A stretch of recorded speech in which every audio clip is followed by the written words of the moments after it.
Hi everyone, it's Jim here, and this videocast is a continuation of the series that we've been doing, this time on the book of Colossians. Last week, Joe gave an introduction to the book and talked about chapter 1, so today I'm going to talk about chapter 2. Joe gave a really good background to the context of this book or letter from Paul and why he wrote it.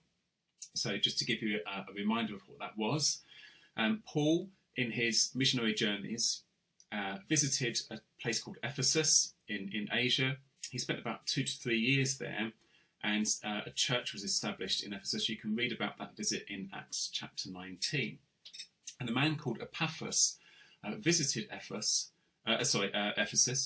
and he heard the gospel message, and he brought it back to a place called Colossae, which is not far from Ephesus.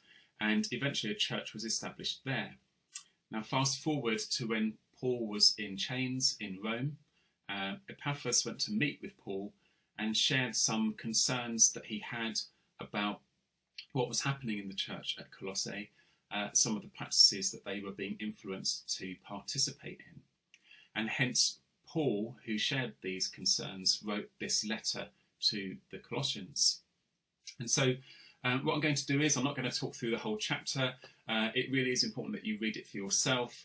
I'm not going to give you a line-by-line exposition of this. It's all for us to read. What I want to do is just to give you some thoughts about what may have happened in Colossae, and just some ideas that may help you as you read to think deeply about chapter 2, perhaps some specific words as well that may not stand out, but knowing some of the background may help.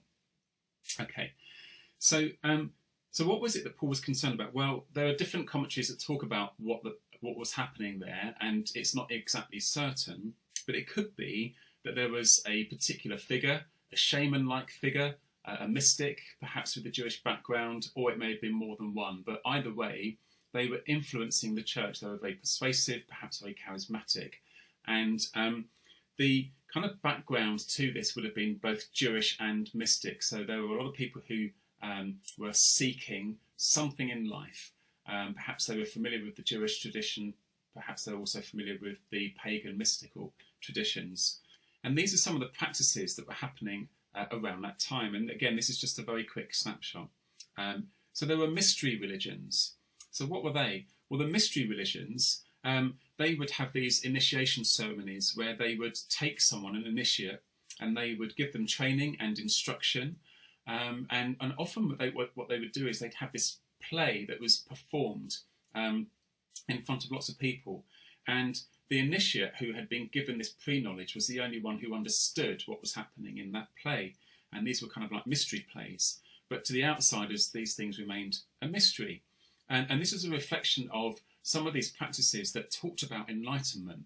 People were thinking that they could be saved by some kind of enlightenment and special knowledge. There was also the worship of angels. There are some ancient documents and texts that talk about amulets that people would wear that would have the names of different angels on them, and an inscription that would say, "Protect me from evil." So they would wear these amulets in order to ward off evil spirits. They would also seek the practice of new moon festivals, some of the Judaic religious practices and festivals, this kind of religious observance, again in some kind of way of trying to establish themselves religiously, to seek some kind of enlightenment or to make themselves worthy of being righteous with God. And there were some other things as well. Visions was something that people looked to do and participate in. So there was one mysticism called the Macabre mysticism, which refers to Ezekiel chapter 1. And in this kind of mysticism, it was all based on the vision that Ezekiel had of the throne of God. And the view that they had was that through asceticism, which you'll come across that word in Colossians 2, which basically means lots of self-denial and fasting. Not fasting in the sense of a devotional way in which we fast and pray, but fasting as a way of trying to earn something and force your way through to some experience. And what they would see is that by having days and days of fasting and observing certain practices, that this would be a journey that would take them to the heavens, and they'd see a vision of angels and the throne of God. So why were they doing all these things? Well, they were doing these things again because they were seeking something about God. They were seeking to have wisdom and knowledge and overcome evil and then experience the presence of God. But what Paul says is that these regulations, rites and rituals were actually, whether they were Jewish or mystic or a combination of the two, they were basically based on human tradition. And again, that phrase you will see in chapter 2. He also calls it a philosophy. He says to be careful of philosophy. And what do we mean by philosophy? Well, again, today we think of philosophy in the right sense, which is thinking about the big questions of life. Does God exist? Is there meaning to life? Is there a purpose for my life? But actually the word philosophy had a broader definition in those times. The word philosophy could refer to the teaching of the Pharisees and the Sadducees, so there's your Jewish element, but it also could refer to Persian mysticism, and it's a word that's used in those mystical documents. A magician could actually be called a philosopher in those days.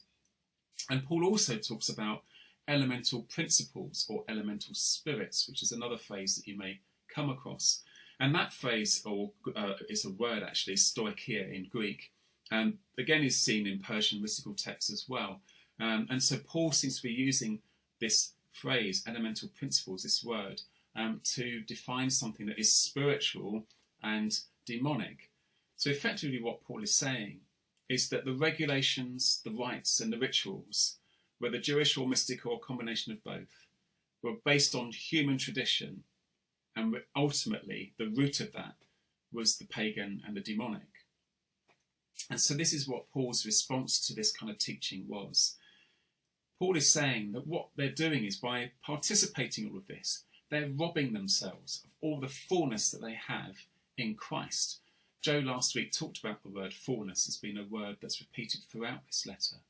And so this letter speaks of Christ as being the source of everything that we need in order to be right with God, in order to experience the presence of God, in order to overcome the sin in our life and live a new life built up in him. And so rather than mystery religions, Paul talks about Christ being the mystery. In verses 2 and 3 it mentions that word. It also mentions that in Colossians chapter 1, the previous chapter, in verses 26 to 27, it says that Christ is a mystery that's been hidden for ages. That expression about the mystery of Christ being hidden for ages is also talked about in other letters, like Romans chapter 16, verse 25. And in Colossians 2, verse 3, it says that in Christ, the mystery of Christ, in whom is hidden all mystery and knowledge. So the point here is that it's not for us to attain all wisdom and knowledge. It's for us to be rooted in Christ, who is the source of all wisdom and knowledge. And also, instead of these practices of worshipping angels and performing various regulatory practices and festivals and so on, Paul talks about the cross of Christ. It's the cross, and through Christ's death and resurrection, that we have life. In verses 12 to 15 it talks about this. It says we're made together, we're made alive together with Christ. Our debt has been cancelled through his forgiveness. And it also says that through this he has disarmed the rulers and the authorities, which is the spiritual forces that they were concerned about. So the irony is that these people were seeking freedom from the darkness, but actually they were relying on human traditions that were actually rooted in the darkness in the first place. And so this word fullness of Christ is repeated throughout this letter. And this is the key thing. There are some commentators who said that when Paul wrote the letter to the Ephesians and the letter to the Colossians, they were written around the same time. And there is this theme about Christ as the head and us as the body. Apparently, the letter to the Ephesians focuses very much on us as a body, whereas the book of Colossians focuses very much on Christ as the head.